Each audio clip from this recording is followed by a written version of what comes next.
ममता जी, आपको बहुत बहुत धन्यवाद हमारे साथ जुड़ने के लिए। ममता जी, जिस तरीके से चीज़ें निकल कर आए हैं कि अंधेरी वेस्ट में छापे पड़ते हैं और वहाँ एनसीबी द्वारा एक ड्रग पैडलर पकड़ा जाता है जिसका सीधा सीधा बॉलीवुड से और चक्रवर्ती फैमिली, शोविक चक्रवर्ती और रिया चक्रवर्ती से सीधा कनेक्शन होना, किस तरीके से देख रहे हैं आप? देखिए, ये बहुत बड़ी जीत है एनसीबी के लिए और बहुत बड़ी न्यूज़ है एनसीबी के लिए। और एनसीबी जो चुपचाप अपना काम कर रही है, वो बहुत ज़्यादा लाइमलाइट में नहीं है, लेकिन वो छापेमारी लगातार करते आ रहे हैं। ऐसी कोई बात नहीं है जितेंद्र कि उन्होंने अपना काम रोक दिया हो, जबकि समीर वानखेड़े जी पर एक बहुत बुरा जानलेवा हमला उन पर, उनकी टीम पर गोरेगांव में किया गया था 60 लोगों के द्वारा, जब वो कुछ ड्रग पेडलर्स को पकड़ने के लिए गए थे। लेकिन उसने भी उनके हौसले पस्त नहीं करे। उन्होंने बोला कि हम ये सफाई करके रहेंगे। और उसी श्रृंखला में जब उन्होंने अंधेरी वेस्ट में छापा मारा तो उनके हाथ कौन लगा?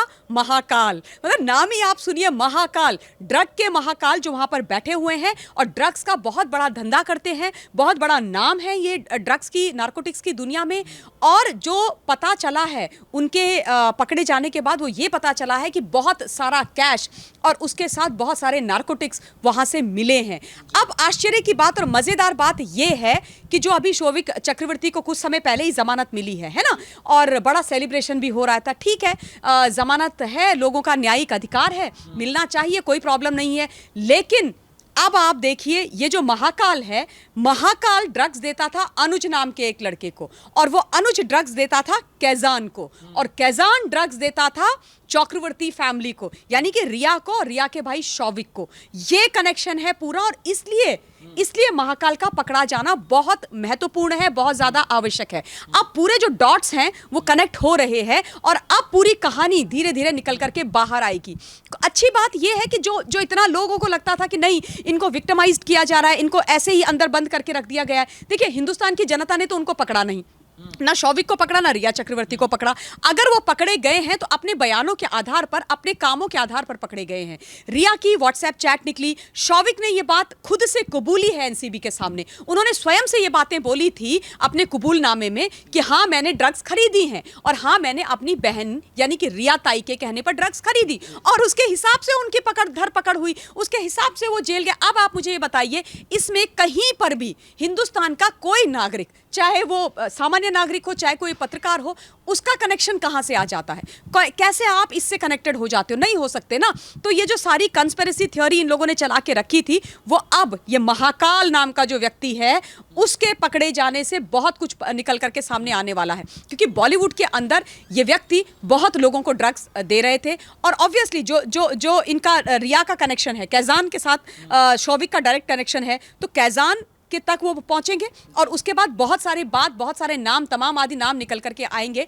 और अच्छी बात ये है इसमें कि मैं हमेशा से डे वन से ये बोलती आई हूं, और ये मैं मानती हूं जितेंद्र, कि सुशांत सिंह राजपूत की जो रहस्यमयी मौत है, उसके कनेक्शन कहीं ना कहीं ये जो ड्रग्स एंड नारकोटिक्स वाला जो एंगल है, इससे जुड़े हुए हैं। और जब ये चीजें खुल करके सामने आएंगी, जब लोग बोलेंगे, क्योंकि अभी तक तो बहुत सारी चीजें नहीं निकल करके आ रही हैं, बोलेंगे तो पता चलेगा कि ये क्या कहानी थी, क्या किस्से थे, कैसे सुशांत को ड्रग्स दी जाती थी, कहां सारी चीजें हो गई हैं, और कहां इसके तार जुड़े हुए हैं, है ना। क्योंकि अभी तो ये हो गया है कि नहीं, हमको हमारे को विक्टिमाइज्ड किया गया है। कौन सा विक्टिमाइज्ड किया गया है भैया? ये जो कर रहे हैं एनसीबी वाले, वो अपना काम कर रहे हैं। एनसीबी वालों को तक नहीं छोड़ा जा रहा है, उनके बारे में बात की जा रही है। अब आप क्या चाहते हैं कि एनसीबी अपना काम ना करे? एनसीबी ने भारती सिंह को और उनके हस्बैंड हर्ष लिंबाचिया को जब पकड़ा था, उसके बाद जब जेल में डाला था, तो उसमें मुझे आश्चर्य बहुत हुआ था जब उनकी बेल हो गई थी विद इन 48 आवर्स।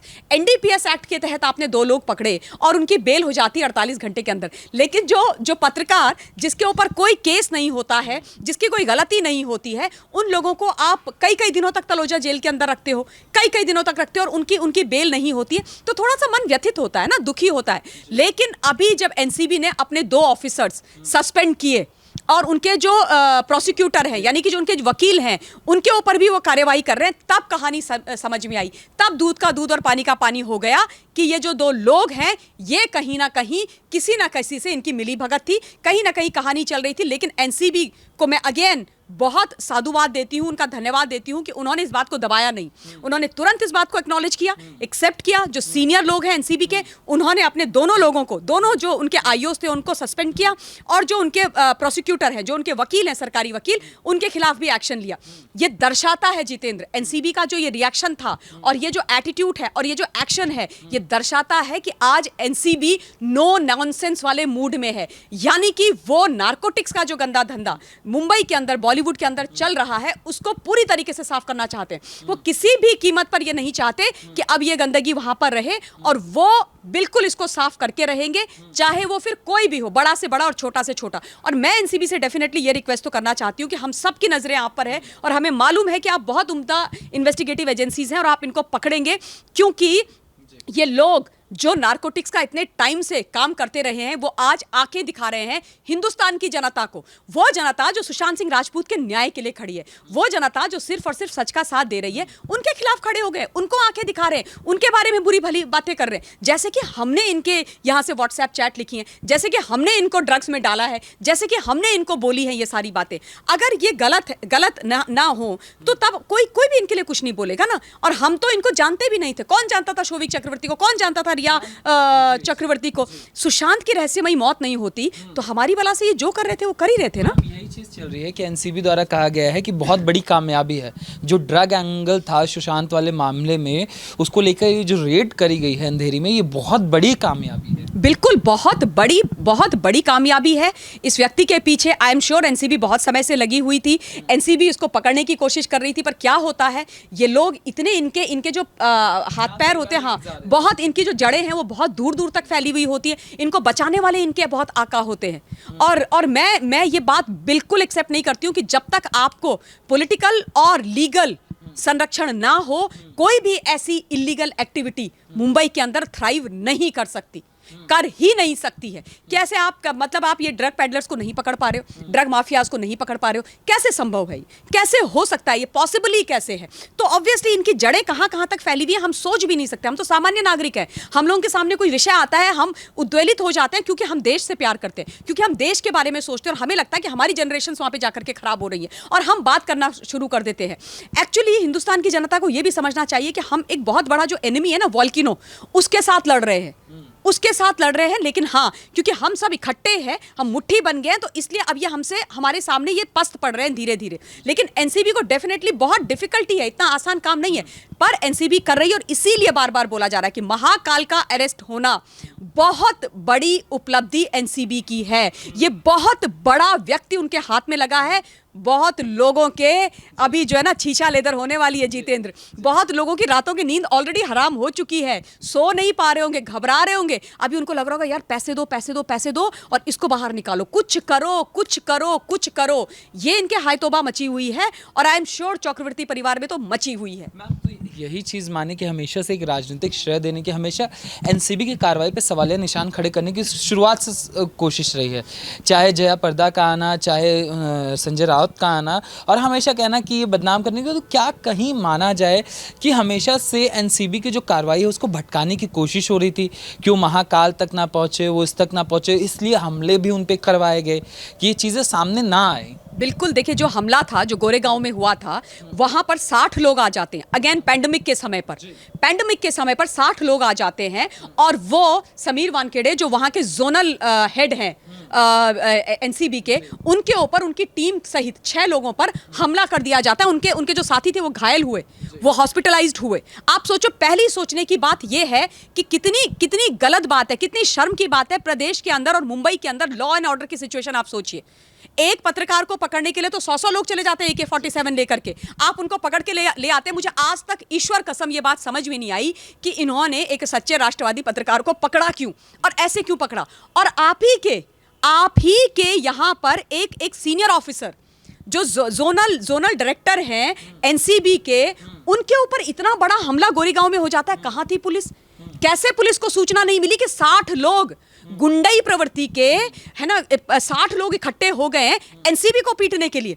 कहाँ थी पुलिस, क्या कर रही थी मुंबई की पुलिस? अब अगर प्रश्न करेंगे तो लोगों को खराब लगेगा, लोग बोलेंगे नहीं नहीं प्रश्न क्यों कर रहे हो, हम तो स्कॉटलैंड यार्ड की पुलिस हैं, हमें सारी पुलिस पर कोई शक नहीं है, हम मानते हैं कि हिंदुस्तान का हर पुलिसकर्मी और महाराष्ट्र का, मुंबई का पुलिसकर्मी हर भ्रष्ट नहीं है, लेकिन कुछ लोगों में जहां गलतियां हैं वहां पर है। देखिए किसी ना किसी ने उन ड्रग पेडलर्स को सूचना तो दी होगी ना, सूचना तो दी होगी ना, कोई किसी ने तो मुखबिरी करी है, तो जो कौन है वो व्यक्ति जिसने मुखबिरी करी, और उसके बाद वहां पर इतने सारे लोग इकट्ठे हो गए, आप प्रोटेक्शन क्यों नहीं दे रहे हो अपने लोगों को? जो आपके साथ के लोग हैं आप उनको प्रोटेक्शन नहीं देते हो, उनको उनके ऊपर हमले हो जाते हैं, और जिन लोगों को नहीं पकड़ना चाहिए उनको पकड़ लेते हैं, जिनको पकड़ा जाना चाहिए उनको नहीं, वो नहीं पकड़े जाते हैं। यानी कि ड्रग पेडलर इतने घबरा गए, इतने हताश हो गए जब समीर वानखेड़े वहां पर गए पकड़ने के लिए कि इकट्ठे हो गए, क्योंकि उनको येन केन प्रकारेण समीर वानखेड़े को रोकना था, उनको डराना था, उनको मार देना था। अब वो पूजा पत्री करने तो आए नहीं थे ना, 60 लोग मारने ही आए थे ना, कि मार के खत्म करो किस्सा कहानी। क्यों खत्म करना चाह रहे हैं? ऐसे कौन से बड़े लोग हैं? इसका मतलब यहाँ पे जो तार हैं अगेन कहीं ना कहीं बड़े लोगों से जुड़े हुए हैं, किसी ना किसी को बचाने की तो बात चल रही है ना, कहीं ना कहीं कुछ ऐसा तो है जो नहीं चाहते कि निकल करके बाहर आए। मैम यही चीज़ हो रही है, जब से अर्नब गोस्वामी जब गिरफ्तार हुए उसके बाद से एक पूरे सोशल मीडिया से लेके मीडिया तक में एक नेगेटिव पीआरिंग करी गई कि सुशांत सिंह केस में अब कुछ होना जाना नहीं है। अभी आप देखिए कितनी निराशा, और तुरंत एनसीबी द्वारा ये खबर बाहर आना। देखिए जहाँ तक निराशा का सवाल है ना, मैं हिंदुस्तान की जनता से हाथ जोड़ के ये तो विनती ज़रूर करना चाहती हूँ कि हमारी जो इन्वेस्टिगेटिव एजेंसीज है, चाहे सीबीआई है, एनसीबी है या ईडी है, वो अपना काम कर रही हैं, और मैं डे वन से बोल रही हूँ कि इतना आसान ये होने वाला नहीं है, क्योंकि बुरी तरीके से जो एविडेंसेज है उनको ध्वस्त किया गया है, 65 दिन के अंदर ध्वस्त किया गया है, और निराशा होनी लाजमी सी भी बात है, क्योंकि मैं भी इस मुहिम से, आप लोग हम सब जुड़े हुए हैं डे वन से, तो एक उम्मीद भी रहती है कि निकल के आए चीज़ें कहाँ पर हैं। मुश्किल है लेकिन असंभव नहीं है, तो वो एक निराशा जनता के बीच में है, किंतु जैसे ये सूचना आई तो ऑब्वियसली उनको खुशी भी हो गई, खुशी की लहर भी निकल करके आ गई। क्या है ना कि हिंदुस्तान के अंदर जो लोग हैं अभी वो इस मोड में हैं कि हमको किसी भी प्रकार का अन्याय, अत्याचार, गंदगी, इलीगल एक्टिविटीज अपने समाज में नहीं चाहिए, और सुशांत सिंह राजपूत को न्याय दिलाना है। सुशांत सिंह राजपूत के न्याय की जो तार है ना वो बहुत जगह जुड़ी हुई हैं। सुशांत सिंह राजपूत की जो रहस्यमयी मृत्यु है उससे कई राज खुलेंगे जितेंद्र, और मैं इस बात को मैं बहुत सोचती हूँ, और मैं हमेशा ये बात बोलती हूँ कि अगर सच हमारे सामने निकल के आएगा ना, और जिस दिन भी निकल के आएगा वो बहुत विस्फोटक होगा। आप मुझसे लिख के ले लीजिए, आप मेरा ये इंटरव्यू उस दिन चलाइएगा, बहुत चीज़ें निकल करके आएंगी। ये जो हुआ है ना वहाँ पर 13 या 14 जून को, 13 जून की रात या 14 जून की सुबह, ये कोई सामान्य मौत नहीं है, ये बहुत बड़ी कंस्पिरेसी है, इसमें बहुत सारी चीज़ें हैं, और मैं हमेशा यही सोचती हूँ कि कुछ तो विस्फोटक निकलने वाला है। वो कहते हैं ना कुछ तो गड़बड़ है दया, यहाँ सारा कुछ गड़बड़।